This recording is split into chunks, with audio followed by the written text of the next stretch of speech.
before the floating islands, before the 7 sacred flames, before the angels chosen began their journey to the dying sun.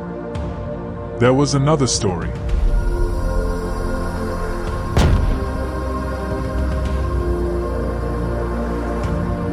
Fragments of light gave rise to angels, trees, and life. A universe created by 3 architects. One of light, one of shadow, and one of balance. People divided by the Great War. Lands destroyed by the Sundering. We will be exploring how such a beautiful universe can reveal some of the biggest secrets about memory, creation, pride, suffering, and imbalance. This is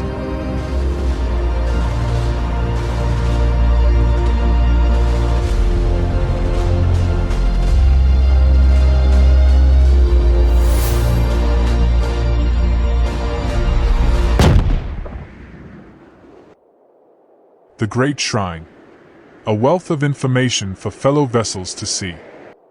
Here, we find the reasons for how this universe was created. A balance between light and shadow formed the sun, and the floating earth we're standing on. The umbral people, the angels, and the humans once lived beside each other in these sacred lands. A prosperous era of the universe. Though, this would only last so long, as Sid, who rises to power as the Dark One, would declare war on the angels. His main motivate? To fight for a unified sacred lands that shared equal parts of shadow and light. Although dubbed as a war that never seemed to end, Sid is defeated and sealed in the sun by the Sacred 7, powerful angels who use the sacred flames to form Sid's imprisonment. As time has passed, Sid begins stirring, growing impatient in his prison. You, the player, an angel's chosen vessel, must gather and deliver all 7 sacred flames back to the sun again to stop Sid. But something strange happens.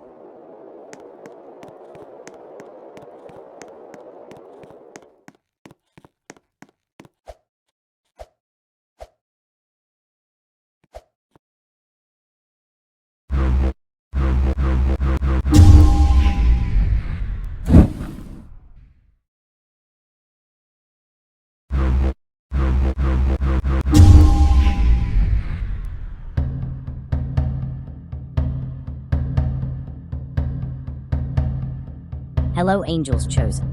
Allow me to introduce myself. My name is... but you can call me Sid. You probably don't realize what you've just done, but you'll find out soon enough. Have fun ascending. Although ascension can be quite beautiful, the angel's chosen vessel is forced to ascend. You meet your fate, even if you weren't sent out to die.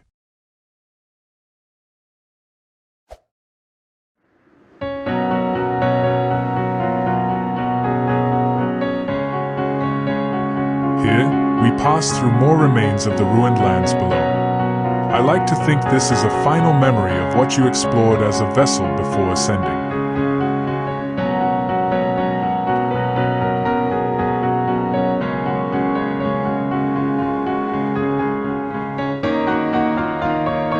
This truly is a spectacle. However, this leaves us with many unanswered questions about the logic behind what we just did and what exactly Sid is planning. Surely if we have ascended, we won't see what Sid has planned.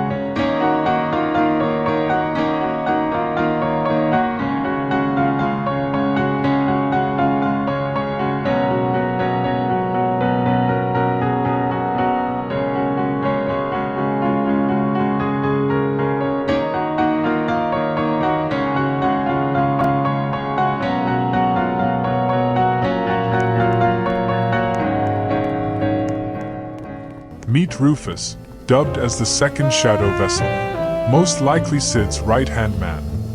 Rufus has been cursed with running food outlets for Sid for the past 1,000 years. He offers players food created from Sid.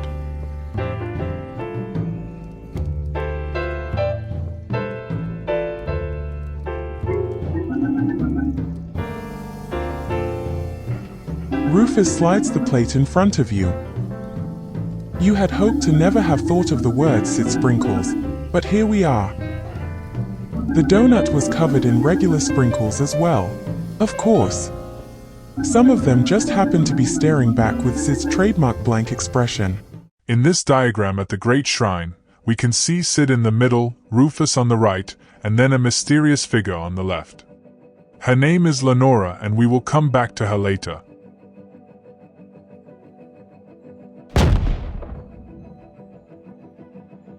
Frozen in time, neither here or there. The Grand Nexus.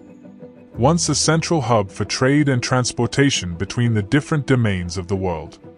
Now standing quiet, only some beings still exist there, watching and waiting. What have we here? Looks like the angels have awoken yet another vessel.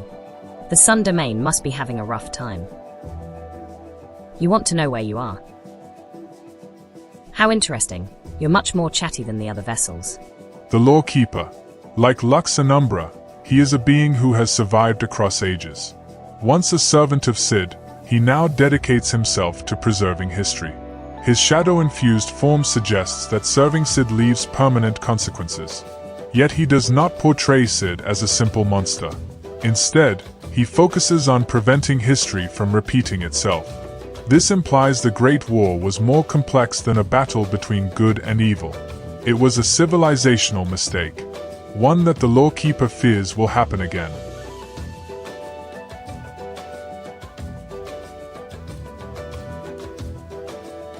What's perhaps most striking about the Grand Nexus is not its ruins, but its residents. Here, beings tied to completely different cosmic forces exist side by side. Lux, who understands the Angel's mission. Umbra, who preserves shadow traditions. And Rufus, a servant of Sid himself. There is no conflict between them. No tension. No visible fear. They simply live. This quiet coexistence suggests that the ancient war between light and shadow was not born from inevitable hatred, but from something far more tragic. A collapse of balance. The Nexus may be one of the last places in existence where the old harmony still survives. A reminder that these civilizations were once capable of sharing the same world. Perhaps the true goal of the Angels Chosen is not to defeat darkness, but to restore this forgotten peace. For the mess, but I just couldn't wait to make some masks. Feel free to look at the store. I have a few special masks planned. I hope Lux likes them. What's that? Do I sell wings? Wings? Who needs wings when you have masks? Sweet masks. Beautiful masks. Masks. Masks. Masks. Sorry, I get carried away when it comes to masks, but please feel free to look around the shop.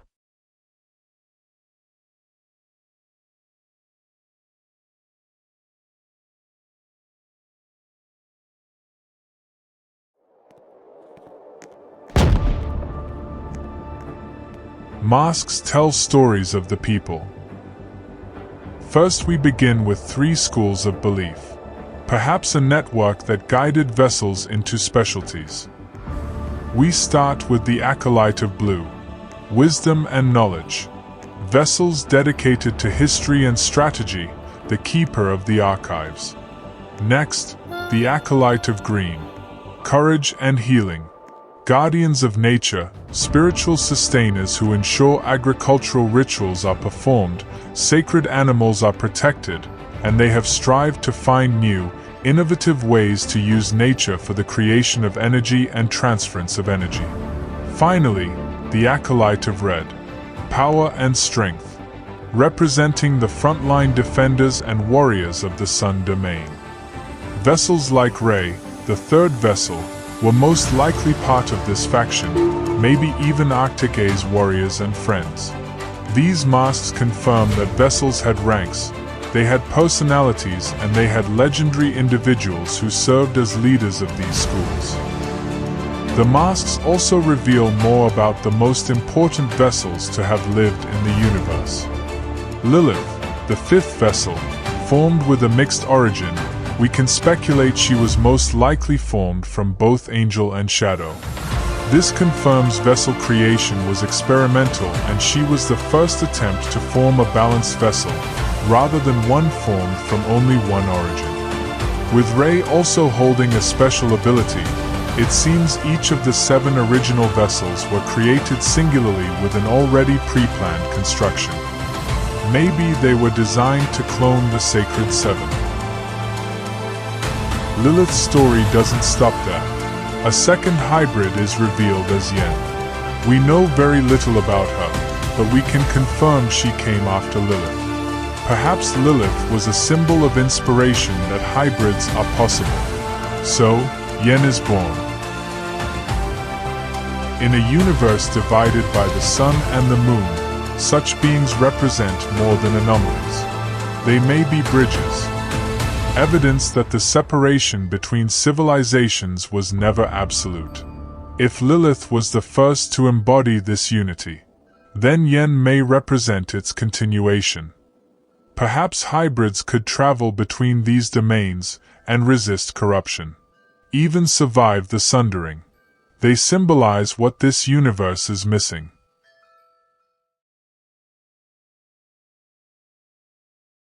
With the sundering causing complete displacement and destruction of the sacred lands, it makes building this universe a lot easier. We begin with the bounds of journey to the sun. We know the floating lands of the earth exists between the unending sea and the sun above.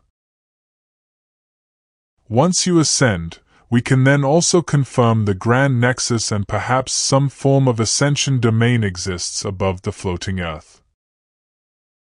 We can make connections to the abyss through many clues left in Journey to the Sun. We have portals that potentially lead to the shadow domain, or the abyss. We know an underverse exists below the sacred lands. Info tabs appear in the abyss, designed precisely the same as the ones in the sun domain. Sacred flora which originates from the sacred lands appear in the sun domain and in the abyss. Even the presence of Sid and Rufus in both separate worlds. Therefore, we are presented with a vertical map that guides us from the very top, where ascension happens, then, through the unending sea into the floors of the abyss. One of the strangest things about this universe is that death never seems to be the end. Souls become flames. Memories survive in artificial bodies. Food, places, and relics can awaken lives that should have been lost. Again and again, the law points to the same unsettling truth. In this world, identity can break, transform, scatter, and still somehow remain. Memory survives in altered forms. Vessels do not behave like empty machines. Some of them remember fragments of previous lives. Abyssal is one of the clearest examples, explicitly remembering parts of who she once was. She is also tied emotionally to the past. She waits for her lost love in the desert colossus and is associated with a belief in simplicity over decadence. That makes her feel less like a machine fulfilling a function and more like a person suspended between identities, part sacred construct, part preserved remnant of an older self. Then there is the desert colossus itself. It is treated as the birthplace of the vessels, a major construct and origin site. That means it is not just a location. It is one of the great post-catastrophe engines of continuity, a place where new beings are made to carry on what the old world can no longer sustain. This means the universe is operating on a very unusual rule. The self is not perfectly stable, but it is also not erased. Souls can become flame. Memory can survive reconstruction. The strongest theory is that the desert colossus is where the old world first began turning memory into function. In other words, it may be the place where ordinary life was transformed into vessel life, where sacred engineering learned how to preserve enough of the self to make continuity possible. If that is true, then Abyssal becomes one of the clearest pieces of evidence for the nature of the vessel project. She is not just a construct. She is a retained person, or at least a person fragment, carried forward inside an artificial body. Her memory is incomplete, but emotionally real. Her waiting matters. Her longing matters. Her simplicity matters. Those are not the traits of a disposable tool. They are the surviving remains of someone who was once fully alive. That wraps up all we have to cover so far in Journey to the Sun. So, follow me as we enter.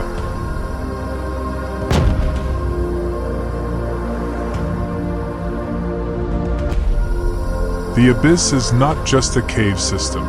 It is not a dungeon. It is not a place you fall into and escape from. The Abyss is a world, a civilization, a system built after the end of another system. The most likely explanation is that the Abyss did not exist separately from the surface world. It is what the world became after the Sundering, when the war between light and shadow shattered the upper realms. Survivors did not vanish.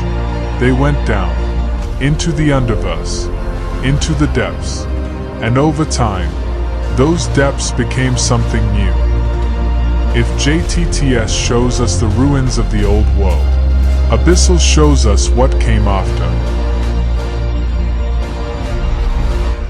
The Abyss is often misunderstood. At first glance, it looks like a hostile environment, a vertical labyrinth filled with danger, obstacles, and decay. But the deeper you look, the more that idea falls apart. Because the Abyss is not random. It is structured. It contains cities, settlements, transport routes, and clearly defined systems of progression. There are places designed for gathering, for trade, and for storage. There are individuals who do not act like survivors, but like citizens. This is not a temporary refuge. It is a functioning civilization. And that changes everything, because it means the collapse of the surface world did not end the story. It split it.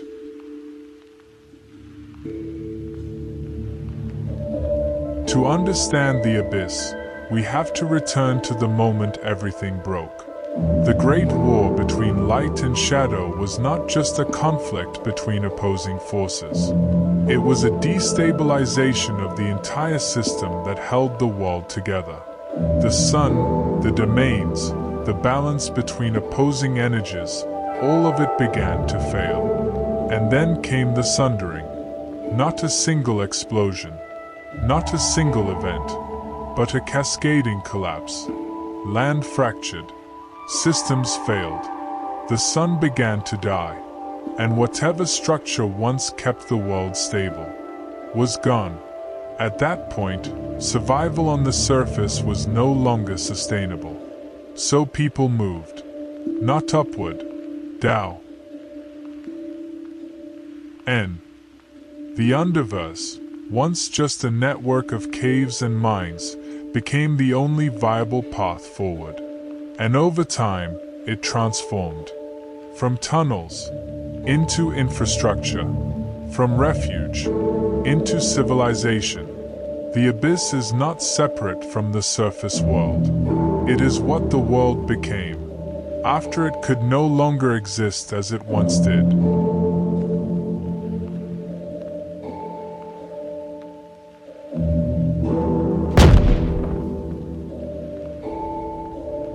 Even with structure, one problem remains.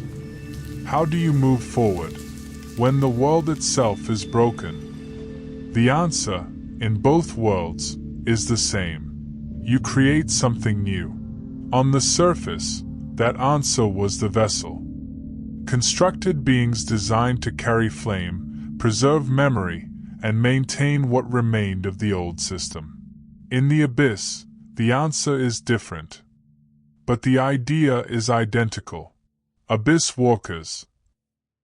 Walkers are not born. They are awakened. In controlled environments, surrounded by failed attempts and abandoned shells. This is not natural life. It is engineered continuity. Each walker represents another attempt to push further than the last, to climb higher, to reach something that has not been reached in a very long time.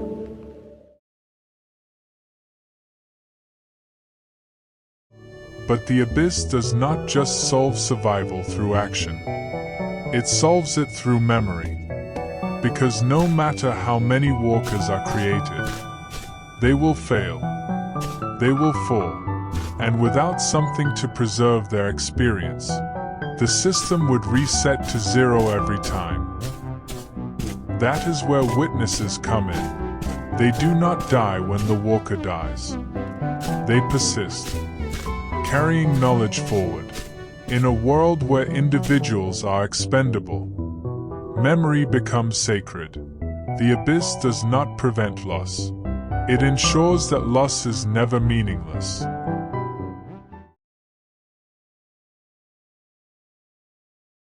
At the center of this entire system is abyssal energy, AE. Unlike the sacred flames of the surface, which are tied to divine origin, AE is practical.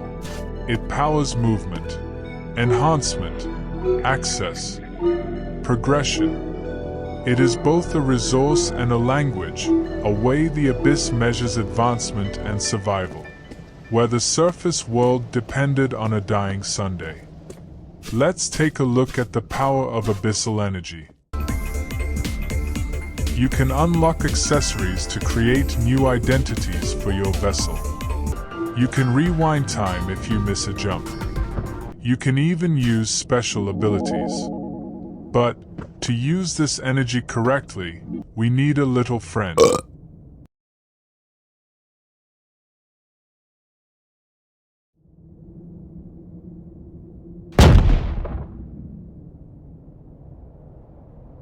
Across both worlds, plant life behaves in ways that defy normal biology. Trees grow in environments where nothing should survive. Sand, snow, stone, it doesn't matter. They persist. And according to the Angel Grotto, they were created by the angels themselves. This suggests that these plants are not natural. They are designed. Systems disguised as life. In the abyss, this becomes even more obvious. There are mushrooms that emit energy, fruit that glows, structures that span multiple floors, including one massive tree that stretches from floor 6 upward into higher levels. That is not just growth. That is infrastructure. These trees may regulate environments, distribute energy, or even stabilize entire regions of the abyss.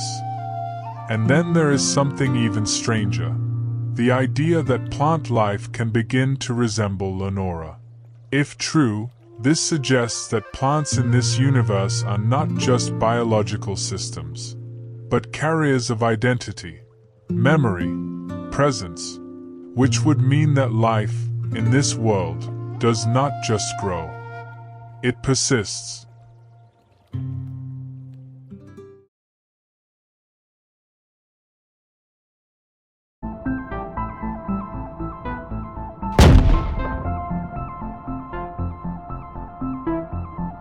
A resort for the shadow people.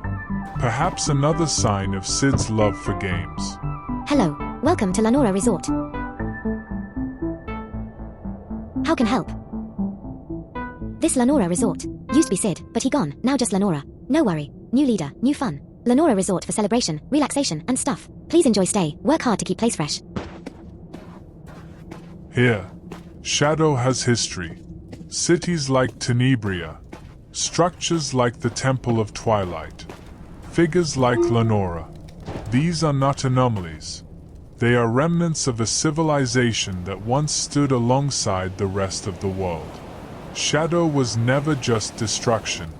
Plus, this also shows how much of a reputation Sid had in the Abyss too. He was a leader who cared about his people, but maybe didn't care for everyone.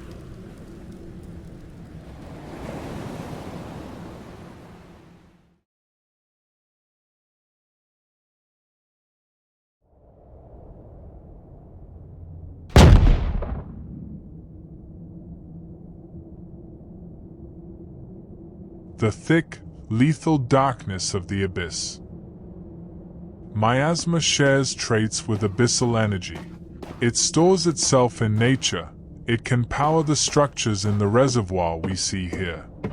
And just like AE, Miasma has the power to even create a life form. We find this information from some miasma-formed accessories. Listen. A mask made of umbral miasma. The miasma is a primordial source of life in the abyss. Horns formed from a deep and dense miasma. Be wary as it can quickly overcome one that is not aware. Wings formed from umbral miasma. In the beginning there was a thick darkness, dense enough to form into a life form. This means miasma is what started the abyss, what created it. Later on, we will dive into some theories on Sid's connection with miasma and how just maybe he is the original source of it. But this also means abyssal energy is purified miasma.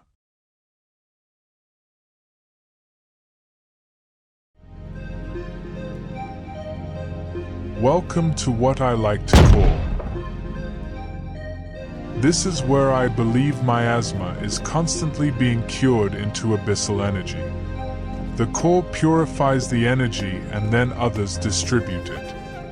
The only logical issue we may come across with this theory is that both abyssal energy and miasma can naturally occur in nature too. But if we understand that the trees in this world work as veins for it, perhaps the energy is then also stored and purified through nature too. We can see in the rebirth pods that most are filled with the same black goop that miasma has.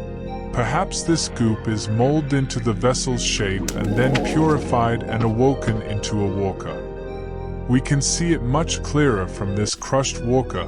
His body is formed with the same color miasma is. The similarities can't be a coincidence.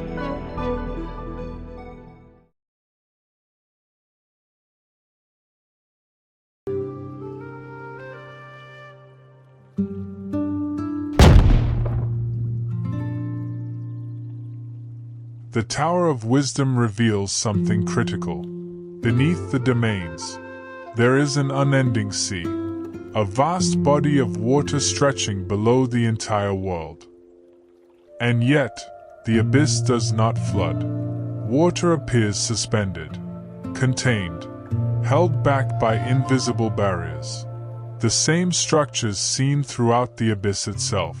This suggests that the unending sea is not passive. It is controlled, part of a larger system. It may regulate heat from the sun's fragments, supply water to sustain life, or even act as a buffer, separating layers of the world from each other. Maybe the power of miasma can spread through to the upper domains, so the unending sea was formed as protection. The world is not sustaining itself naturally anymore. It is being maintained. At this point, the pieces start to line up. The surface world, the abyss, the sun, miasma, vessels, walkers.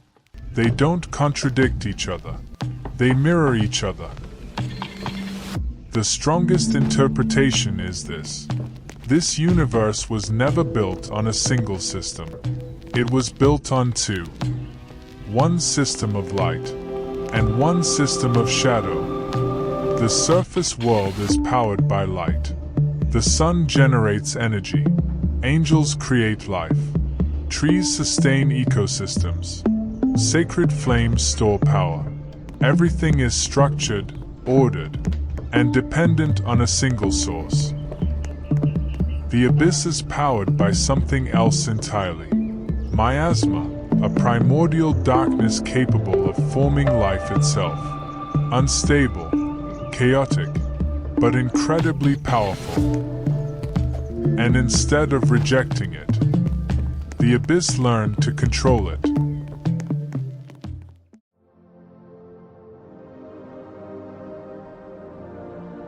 We know the Sundering was the complete collapse and displacement of the sacred lands.